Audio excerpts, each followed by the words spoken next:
बिहार पंचायती राज अधिनियम में हम बात करेंगे कुछ आरक्षणों के बारे में, जिसमें है स्थान का आरक्षण। स्थान का आरक्षण में क्या क्या आता है? दो तरीके से आरक्षण होता है। किसी स्थान को चुनकर वहां पर उस समुदाय को आरक्षण देना, नहीं तो हर गांव में, हर समुदाय में वहां के महिलाओं, पुरुषों, जातियों के समान जो भी हमारे समाज के लोग हैं उनके बीच में आरक्षण कैसे कैसे हो। जिस तरह हमारे नौकरी में आरक्षण है, हमारे शिक्षा में आरक्षण है, हमारे फॉर्म भरने में आरक्षण है, आधार कार्ड में आरक्षण है। आधार कार्ड में है क्या सही में, छोड़िए उसकी बात, जो हमारे राशन कार्ड में आरक्षण है, उस प्रकार से कुछ स्थान के भी आरक्षण है। जैसे में सुनिए, प्रत्येक ग्राम पंचायत में ग्राम पंचायत के सदस्यों के कुल स्थानों के 50% के यथाशक्त निकटतम, मतलब 50% जो लोग हो जाते हैं उसके निकटतम, किंतु इससे अधिक स्थान निम्नलिखित के लिए आरक्षित किए जाएंगे। अगर 50% जमीन किसी निम्नलिखित लोगों के लिए आरक्षित किए जाएंगे, जिसमें अनुसूचित जाति, अनुसूचित जनजाति और पिछड़ा वर्ग आता है। सबसे पहले अनुसूचित जाति, अनुसूचित जनजाति, फिर उसके बाद से पिछड़ा वर्ग यहाँ पर लिखा गया है। तो बात यहाँ पर ये हो जाती है, जिसमें उपधारा के अनुसार मैं आपको बता दूं, तो चाहे अनुसूचित जाति, अनुसूचित जनजाति, चाहे पिछड़े वर्ग हो गए, इनमें महिलाओं का आरक्षण, कुछ जगहों का आरक्षण, सीटों का आरक्षण। जिस तरह मैंने आपको पहले भी बताया ना कि जब इलेक्शन होता है तो पहले सामान्य जाति के लोग मुखिया बनते थे, अब कर दिया गया है कि अनुसूचित जाति, अनुसूचित जनजाति और पिछड़ा वर्ग के जितने भी लोग हैं, इन्हीं लोगों में से कोई एक आदमी अब वहां का मुखिया, सरपंच, उप सरपंच, उप मुखिया, वार्ड, उप वार्ड बन सकता है। वही लोग खड़े होंगे वहां से कि बनेंगे। और कुछ स्थानों पर, जैसे में कुछ स्थान हो गए कि यहाँ पर मतलब संख्या इनकी कम है और इनको बहुत कष्ट हुआ है, बहुत कष्ट हुआ है रे बाबा, तो बहुत कष्ट हुआ है ना, तो वहां पर सरकार, चुनाव आयोग क्या कर देगी कि हाँ, इसी समुदाय के लोग यहाँ पर मुखिया बन सकते हैं।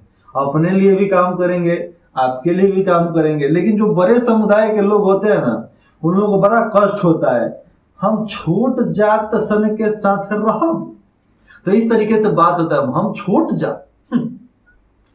तो ऐसे पहले बात होते थे, अभी भी होता है, खत्म नहीं हुआ है। अभी भी छोट जतिया लोग बोलते ही, अभी भी चमार दुसाद लोग, हम चमार दुसाद के घरे जान, चमार दुसाद के घरे खाएं, वही लोग बोलते हैं जो भैया अमीर घराने के हो गए हैं, बहुत पैसा कमा लिए, बहुत छाप लिए हैं, चाहे सामान्य परिवार से हटकर असामान्य परिवार के हो, वो लोग बोलते हैं। इसीलिए उस क्षेत्र में आरक्षण कर दिया गया है कि इसी समुदाय के लोग यहाँ पर खड़े होंगे। जैसे में अत्यंत पिछड़ा, चाहे पिछड़ा, अनुसूचित जाति, अनुसूचित जनजाति में से कोई खड़ा होगा, उतना ही लोगों का वहां पर जगह है, उससे ज्यादा कोई खड़ा नहीं हो सकता है, मतलब दूसरे समुदाय का खड़ा नहीं होगा। अपना तुम आगे बढ़ाओ। आगे यहाँ पर आप समझिएगा, शिक्षा के श्रेणियों में भी किया गया है। स्पष्टीकरण यहाँ पर सुनना जरूरी है। शंकाओं के निवारण हेतु, जो भी आपकी शंका है उसके निवारण के लिए एकत्र द्वारा घोषित की जाती है कि इस उपधारा के अधीन अनुसूचित जाति, अनुसूचित जनजाति, पिछड़ा वर्ग, यहाँ पर दो जगह पर लिखा गया है, पिछड़ा वर्ग और पिछड़े वर्गों की महिलाएं, ठीक है, जितने भी महिला हो गई, तो महिलाओं तथा अनारक्षित श्रेणी की महिलाओं के पदों के आरक्षण के प्रयोजनार्थ चक्रानुक्रम सिद्धांत बिहार पंचायत राज अधिनियम 2006 के प्रारंभ होने से उसके पश्चात हुए प्रथम निर्वाचन से प्रारंभ होगा। भले आप लोगों को ये समझ में नहीं आया होगा, आप लोग बोलो तो मैं फिर से इसको पढ़ दूं क्या, लेकिन पढ़ने का मतलब नहीं, मैं समझा देता हूं केवल। तो जितने भी ये लोग समुदाय हो गए, जैसे मैं अनुसूचित जाति, अनुसूचित जनजाति, इन लोगों में है कि महिला और पुरुष दोनों को छूट है, लेकिन पिछड़ा वर्ग में जितने भी महिलाएं होती हैं, महिलाओं को नहीं होता है कुछ भी। आप अनुसूचित जाति, अनुसूचित जनजाति में जाओगे ना, देखोगे कि महिलाएं पुरुषों पर लात धर के कूट रही है, लतिया रही है, जुतिया रही है, ऐसा चीज देखने को मिलता है। अब मारे के सब फटा के लोग सुधर जाए, क्योंकि वो लोग साथ रहते हैं, साथ वो लोग काम करते हैं, इसलिए उन लोगों के बीच में दोस्ती उतनी होती है। लेकिन जो लोग पिछड़े में आते हैं वो लोग थोड़े बड़े लोग हो जाते हैं, इसलिए उनकी महिलाओं को ज्यादा छूट नहीं दे पाते हैं कि हमारे कहीं बहक ना जाए, कहीं ये ना हो जाए, कहीं वो ना हो जाए। तो बहुत सारी बातें यहाँ पर आ जाती है, इसलिए उनका अधिकार बहुत सीमित कर दिया जाता है। तो कुछ श्रेणियों में आरक्षण इनको भी दिया गया है कि शिक्षा में चाहे किसी जगह पर इन लोगों को भी खड़ा किया जाता है। जैसे में देखिए चुनाव हुआ तो मुखिया का, उसमें बोला गया कि पिछड़ा वर्ग में जो भी खड़ा होगा पुरुष नहीं होगा, केवल महिलाएं ही खड़ी होंगी। तो सारे महिलाओं को खड़ा करवाया गया, मतलब जितने भी पुरुष लोग थे अपनी अपनी महिलाओं को वहां से, मतलब उस क्षेत्र से खड़ा किए, किस लिए? इलेक्शन जीतने के लिए। अब एक बात मैं बताता हूं, भारत के संविधान के अनुच्छेद 243 घ के साथ, 243 घ इसका नाम अंक है, उसके साथ पठित धारा यहाँ पर दिया गया है 3, अनुसूचित संविधान के अधीन निर्वाचन जो होता है चुनाव का, तो निर्वाचन मांग करने का अधिकार नहीं है। मतलब संविधान के अधीन में निर्वाचन मांगने का अधिकार नहीं है। नागरिकों को मतदान का केवल निर्वाचकीय अधिकार है। हर किसी को बस इतना ही है कि वो अधिकार अपना दे सके, मतलब अपना मत देकर किसी को खड़ा करवा सकते हैं। लेकिन वो सोचेंगे कि खुद हम हो जाए, तो ये उस समय नहीं होगा। लेकिन आपका जब सब चीज होगा तो आप वहां पर खड़े होइए, आप खड़े होइएगा, अपना प्रचार कीजिएगा, आपका नाम होगा, आप घर पर जाइएगा, लोगों के घर पर बोलिएगा कि हमको वोट दियो, हमको वोट दीजिए, हमको वोट दी।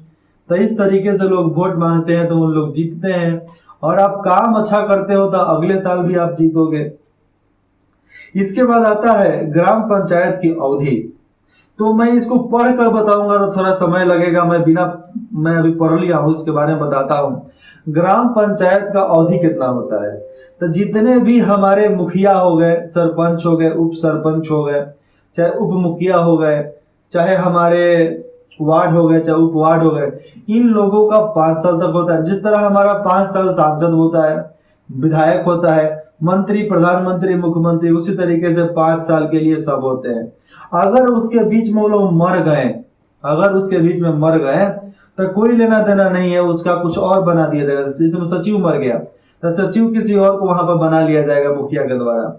अब मुखिया मर जाएंगे, अगर 6 महीना इलेक्शन का बाकी है तो इलेक्शन उस समय नहीं कराया जाएगा। मुखिया मर जाएंगे तो सारा काम सचिव करेगा, और सचिव अपना सब सबमिट करने के बाद जब इलेक्शन होगा तो फिर से होगा। सरपंच मर गए तो एक कमेटी बैठेगी, मतलब उस गांव की ही, और मालूम चलेगा कि ये योग्य आदमी है और ये करना चाहते हैं, तो इनको सरपंच घोषित किया जाएगा। मतलब एक ऐसे सरपंच जिनको पैसे नहीं मिलेंगे, और शायद पैसे मिल भी सकते हैं, क्योंकि जब हम उसको घोषणा करते हैं तो हम नाम देंगे तो उतना दिन के लिए पैसे आएंगे, लेकिन उनका पेंशन वगैरह नहीं बनेगा। ये भी धारा इसमें लगाया गया है। मुखिया एवं उप मुखिया का निर्वाचन। तो मुखिया और उप मुखिया का निर्वाचन भी ये ऐसे ही होता है जिस तरह हमारा इलेक्शन होता है, चुनाव। इसमें मुखिया लोग अलग खड़े होते हैं, जो उप मुखिया लोग होते हैं उनका अलग खड़े होते हैं, इसी में बताया गया है।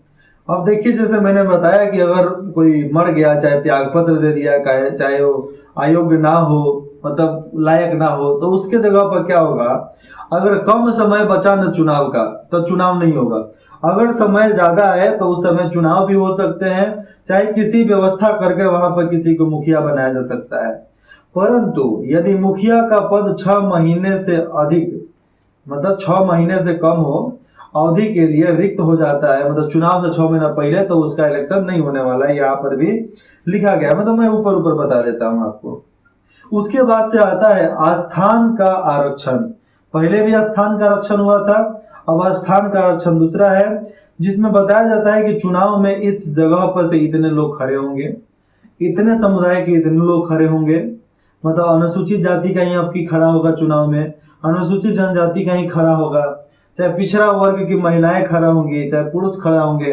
तो उस तरीके से यहाँ पर सब चीज बनाया गया है। उन लोगों का रजिस्ट्रेशन होता है, जिसको हम लोग क्या बोलते हैं, मुझे याद नहीं आ रहा है, इंग्लिश में नॉमिनेशन लोग करवाने जाते हैं, मतलब पंजीकरण करवाने जाते हैं, हिंदी में पंजीकरण। तो लोग पंजीकरण करवाना चाहते हैं, जानते हैं 5,000 रुपया लगता है शायद पंजीकरण का।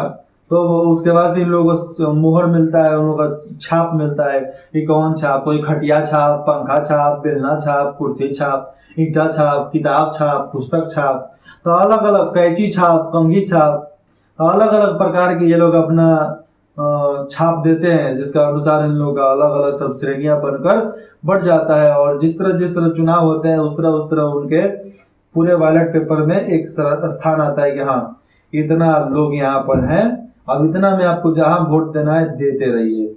तो इस तरीके से बात यहाँ पर खत्म हो जाती है। उसके बाद से एक स्पष्टीकरण और है, लेकिन स्पष्टीकरण ये मैं वो नहीं बोलूंगा, मुझे लग रहा है ना कि वो सेम चीज से दोहरा दिया गया है। स्पष्टीकरण में उतना ही है कि जितने भी लोग वहां पर श्रेणियों में लोग बटे होते हैं, जैसे में अनुसूचित जाति, अनुसूचित जनजाति, पिछड़ा वर्ग, उनके महिलाओं को आगे बढ़ाना, ये सब कार्य सरकार को करना रहता है, तो सरकार अपना करती है। तो ये सब शुरुआत 2006 में हुआ था, राज्य सरकार अधिनियम जब लाई ना उसके बाद से।